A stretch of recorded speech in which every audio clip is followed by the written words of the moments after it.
Salut à tous les futurs cliniciens, étudiants en psycho et curieux de l'esprit humain. Bienvenue dans cette nouvelle exploration. Aujourd'hui, on s'attaque à un vrai défi, parce qu'on va devoir jeter à la poubelle une idée qu'on traîne depuis toujours. Vous savez, cette frontière imaginaire entre notre esprit, bien au chaud et caché à l'intérieur de nous, et la société, le grand méchant monde qui serait à l'extérieur. Il va falloir oublier la métaphore du cerveau vu comme un ordinateur isolé dans sa boîte crânienne. C'est fini ça! À la place, on va redessiner la carte complète de l'expérience humaine. C'est un voyage assez fascinant au cœur de la structure même de notre psyché. On y va ? Regardez bien cette forme énigmatique. C'est ce qu'on appelle un ruban de Möbius. Et croyez-moi, on n'est pas du tout dans un simple cours de maths ou de géométrie abstraite. En clinique moderne et en psychanalyse, c'est carrément la carte ultime, le modèle parfait de notre expérience vécue. Imaginez une petite fourmi qui se balade sur cette surface. Elle commence à marcher sur ce qu'elle croit être le dedans, son petit monde intime, et puis, tout en continuant d'avancer tout droit, elle se retrouve soudainement sur le dehors, la face sociale. Et tout ça sans jamais franchir aucun bord, sans jamais avoir à faire le moindre saut. C'est exactement comme ça que notre corps, nos pensées et le langage s'entremêlent. Il n'y a pas de barrière, c'est une continuité absolue. Au menu de notre décryptage d'aujourd'hui, on commence par la topologie de l'esprit humain, on enchaîne avec le modèle biopsychosocial, on fera un arrêt sur le coping et l'extimité, puis on verra comment distinguer névrose et psychose avec 7 grilles de lecture, et on finira en beauté sur ce qu'on appelle la coupure contre la répétition. Allez, c'est parti! Première étape, la topologie de l'esprit humain. Bon, pendant des siècles, on nous a bassinés avec le dualisme classique. Vous savez, cette habitude de penser avec des frontières rigides, l'esprit pur et éthéré d'un côté et la machine corporelle de l'autre. C'est ce que vous voyez à gauche. Mais à droite, la topologie de Möbius vient complètement pulvériser cette vision obsolète. Elle nous montre que l'être humain n'est absolument pas coupé en deux. En fait, dès qu'on est, notre corps biologique est immédiatement percuté et façonné par les mots, par le langage de nos parents, par les règles de la société. On baigne dedans. Et cette immersion vient tisser une seule et même étoffe. Donc cette idée d'un intérieur subjectif coupé d'un extérieur objectif, c'est juste une illusion d'optique. Ce qui nous amène directement à notre deuxième point, le modèle biopsychosocial continue. Imaginez la médecine classique comme un gros gâteau à étages. Une couche de biologie en tout en bas, une couche de psychologie au milieu, et la couche sociale pour couronner le tout bien séparé. Eh bien, en 1980, le psychiatre George L. Engel arrive et dit « Stop, ça ne marche pas comme ça !» Il propose un modèle révolutionnaire qui, lu à travers notre fameux ruban de Möbius, prend tout son sens. La génétique, la biologie, ce n'est pas une simple couche. C'est une surface qui se tord pour devenir votre trait de caractère, qui se tord à son tour pour définir votre statut social. C'est hyper dynamique. On refuse de voir le patient comme un simple robot en panne ou un pur esprit. Tout communique de manière super fluide, exactement sur la même boucle. Troisième partie, coping, extimité et soins. Comment tout ça s'applique en pratique ? C'est là qu'intervient un concept génial, formulé par le psychiatre Serge Tisseron en 2001, l'extimité. Alors, je sais, c'est un mot un peu bizarre, mais l'idée est brillante et carrément contre-intuitive. En gros, les parties les plus profondes, les plus vulnérables et les plus secrètes de vous-même ont paradoxalement un besoin vital du monde social. Elles ont besoin du regard des autres pour exister et s'apaiser. Attention, on ne parle pas du tout d'exhibitionnisme ici, d'accord ? C'est une vraie dynamique psychique profonde.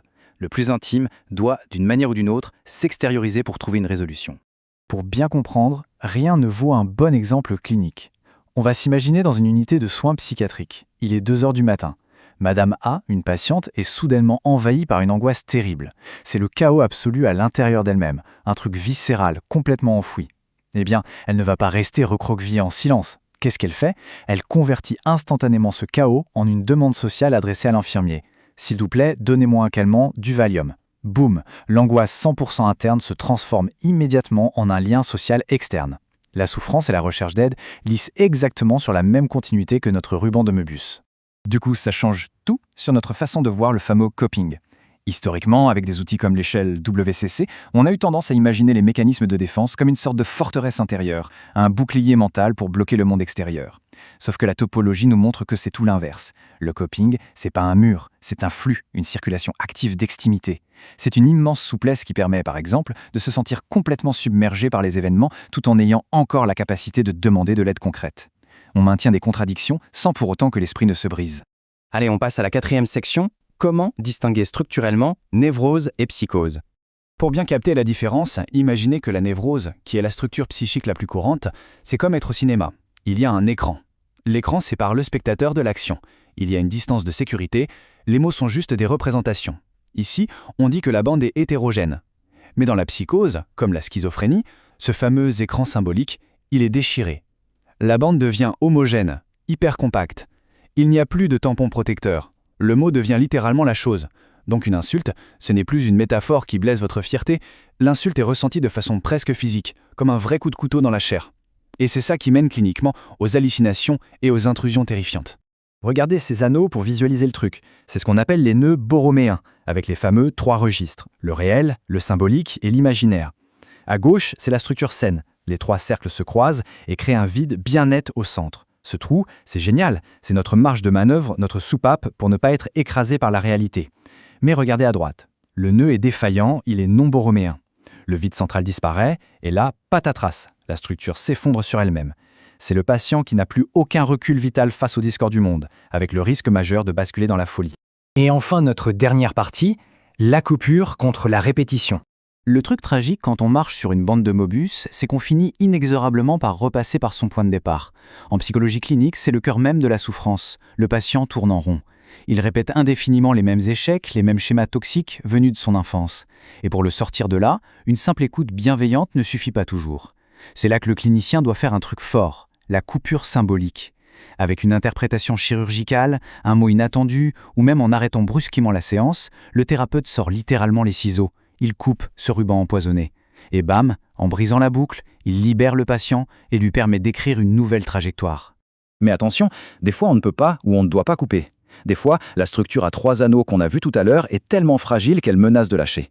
Dans ces cas-là, un 4e anneau peut apparaître en renfort.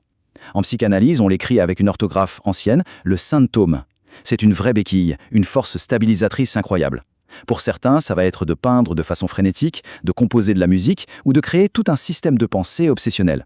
C'est l'extimité à son paroxysme. On projette de la création vers l'extérieur, vers les autres, et c'est cet acte précis qui vient maintenir la structure psychique et empêcher l'effondrement intérieur. Voilà, on arrive à la fin de notre exploration. C'est dense, mais c'est fascinant. Avant de se quitter, je vous laisse avec cette question provocatrice. Si tout ce qu'on a vu aujourd'hui est vrai, si la biologie, le langage et la société glissent en fait sur une seule et même boucle sans fin, alors où s'arrête vraiment le monde extérieur et où commence véritablement votre identité la plus intime ? En clinique, réparer l'individu à l'intérieur, c'est toujours inévitablement réparer son lien avec le monde à l'extérieur. Je vous laisse méditer là-dessus et à la prochaine.